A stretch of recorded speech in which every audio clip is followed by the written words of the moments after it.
Hello, I've had a question from Michael and he was asking about a lens for travel for his Nikon. Although there's a similar line within the Canon range, there are some differences in lens availability.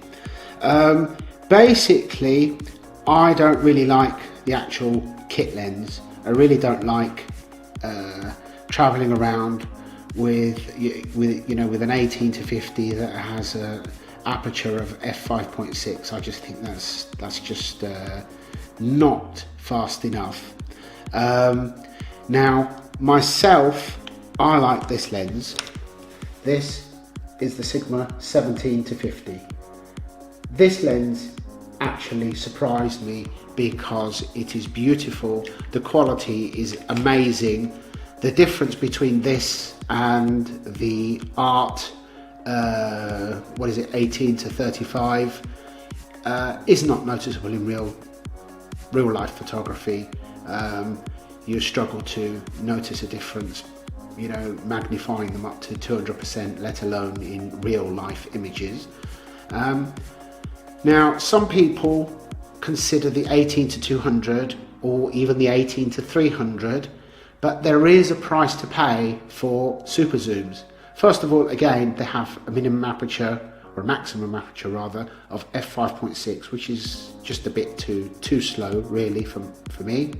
They're big, they're very heavy, and we'll try to guess what lens we will need, and we think we need a greater range just in case of this, just in case of that. But no matter what happens, we're always going to find ourselves in situations where we're caught with the wrong lens on the camera. Even if we have a 17 to 50, we might wish we had a ultra wide or a longer 200mm lens.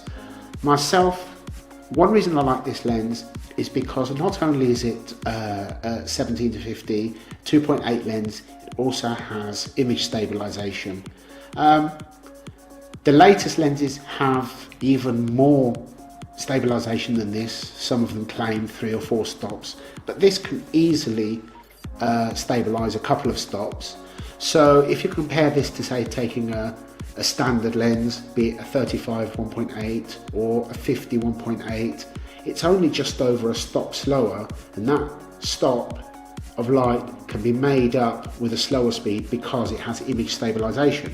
So that's great when you're traveling. However, it is nice to have a small prime lens, because when you're out walking about in the evenings or whatever, not only it's a little bit faster, but it's also smaller and lighter, because this is fairly heavy. In comparison to the Nikon 1755, which is a beautiful lens, I found that I never used that one, and I always use this one because of the image stabilization, but more because the Nikon 17 to 55 is ridiculous in size. It really is.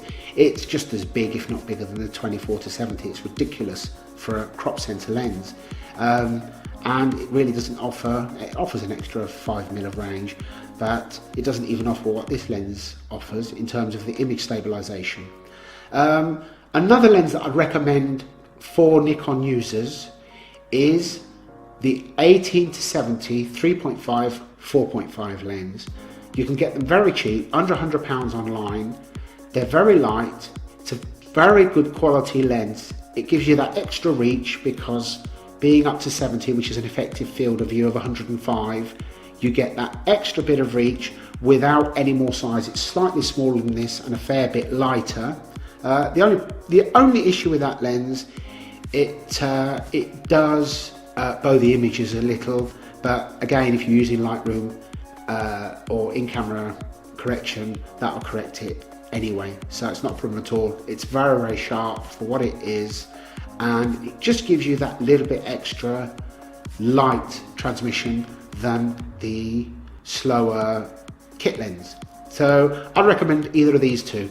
And this one, as compared to, say, the Nikon 70 to 55, you can get these for around £200, £220, brand new. The Nikon lens is new. They're still 3-4 times that price, and even used, they're 2 or 3 times that price. So this is not a great deal of money to be carrying around with you when you're away on holiday. So myself, I'd recommend something like this, and either a fast prime, and that will be enough.